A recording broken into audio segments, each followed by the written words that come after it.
Moi Kaikia. So we're waiting for our train. We're going to Tusula. Our train will be at 5:33. I think late 1 minute. So we're in Kopyo. Ano nga to? Yona Asima. Train station.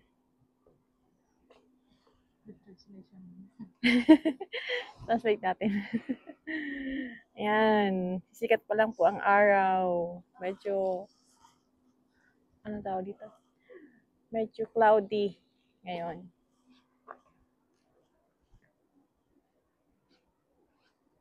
So, pupunta kami ng Tusala kasi makikitulog kami doon before our graduation. Grabe, hindi talaga ako nilalamig. Hype na hype eh. Kanina pag nagpapawisan, kilig-kilig. So, lamig na lamig si Rosa. Mahangin kaya. Paano pa tayo binaka-red? Machi-machi yan. So, wala pa yung aming train. 13 degrees? Bakit hindi ako nilalamig? Ay, sa ako yung normal. Parang na-adapt ko na yung Hindi, kasi nag-travel ka. Kanina ka pa na-hype yung adrenaline. So, this is our outfit for today. This week, puro ulan. Oo, maulan ngayon.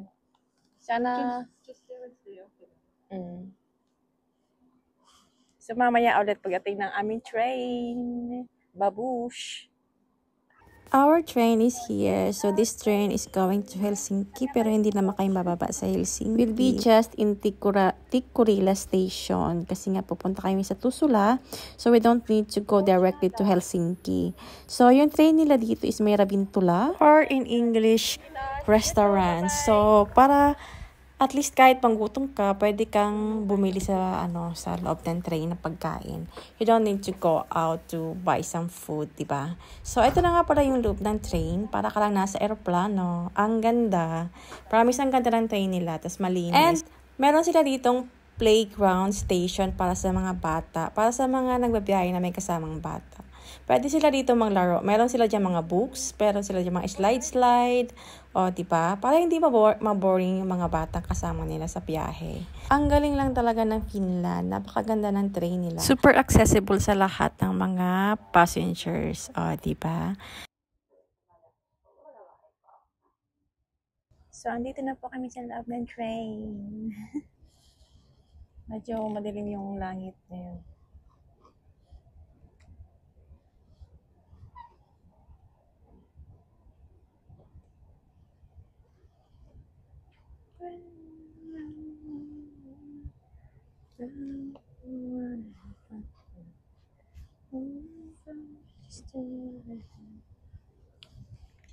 So, this is our view, of course, nature.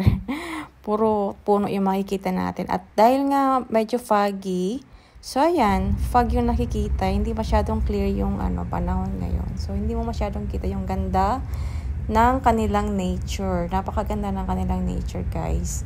Ang dami nilang puno. Sobrang dami talagang puno. Grabe. Ayan. Foggy, diba? So, wala tayong masyadong makita sa labas.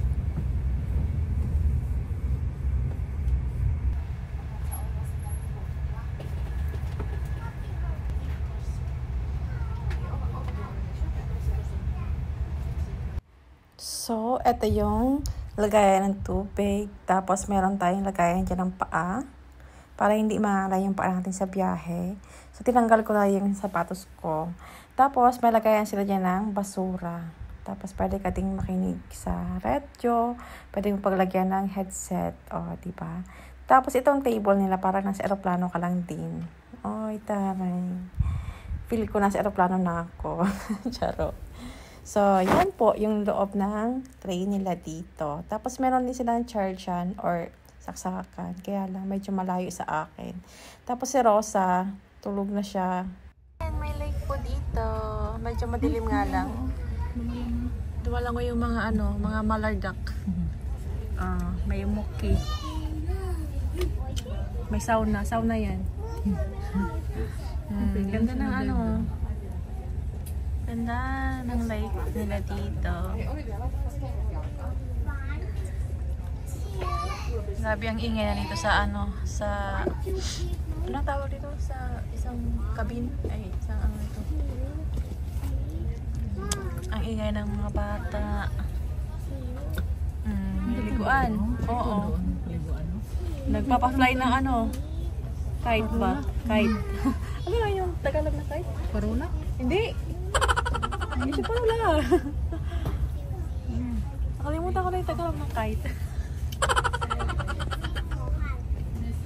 Ayan, medyo lumabas na yung init. Pero ano pa din? Madilim, medyo madilim. Sa amin kasi Tabanog. Diba? Ayan, oh. Ganda. Oh, mga oats po yan.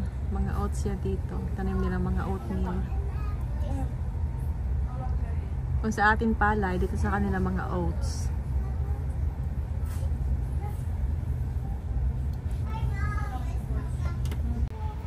Oh, gising na si Rose.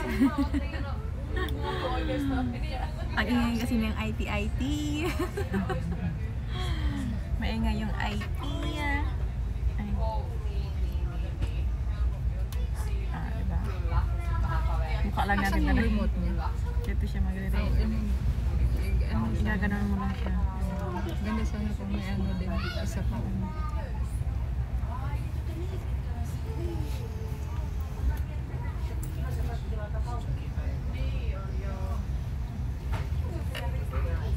So malapit na kayong bumaba. 2 stops na lang.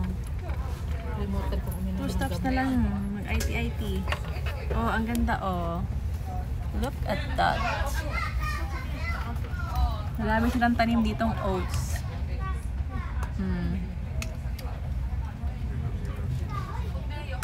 Ayan be, antayis namin.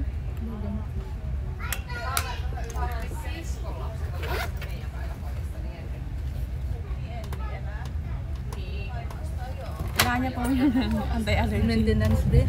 Maintenance pala.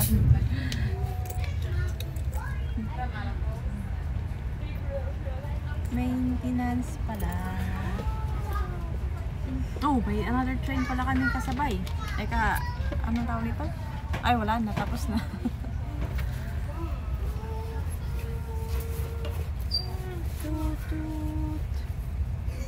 Daming ano, purple na flowers. Dami, ang haba, no? Lavender ba yan? Ang dami, ang ganda. Lumabas na yung init. Ang lilit lang talaga ng mga bahay nila dito, Bi, oh. Baka nasa ilalim yung May underground. Maliliit ka lang talaga yung mga bahay nila dito, no? Here in Covola. Stop na sa Covola. Pero hindi kami dito hindi kami dito bababa. This is Covola. Ayan. parang ano lang. Parang jubas. So, ang ingay talaga ni IT. So, mag-stop na yung train dito sa Covola. Laki pala yung ano yun.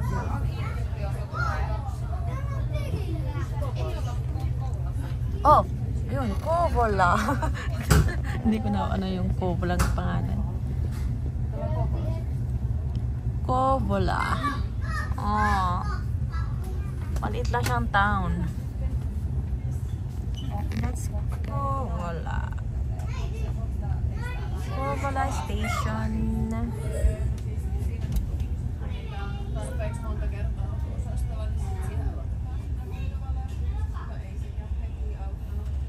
Saan ka umahibi? Doon ka rin? Siyempre, pakita din natin yung kanilang CR.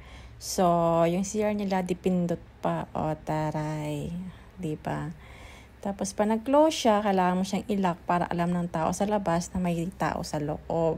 Diba? Baka bigla kasi nilang pindutin, nasa gitna ka ng pag-ihi. So, ayan ang kanilang bowl. Meron din pang kids and meron din silang yung para sa baby para pagpapalit ng diaper pag And of course, syempre, hindi mawawala yung salamin natin dyan. Mahiwagang salamin, kailan ba makakapiling? So, napakanta pa nga, oh. So, ang ganda ng pagbibiyahe dito sa Finland. So, Finland's train is really in the next level. Napaka-comfortable. This is the last part of my video. Sana na-enjoy nyo yung experience natin ng train from Kuopio to Finland.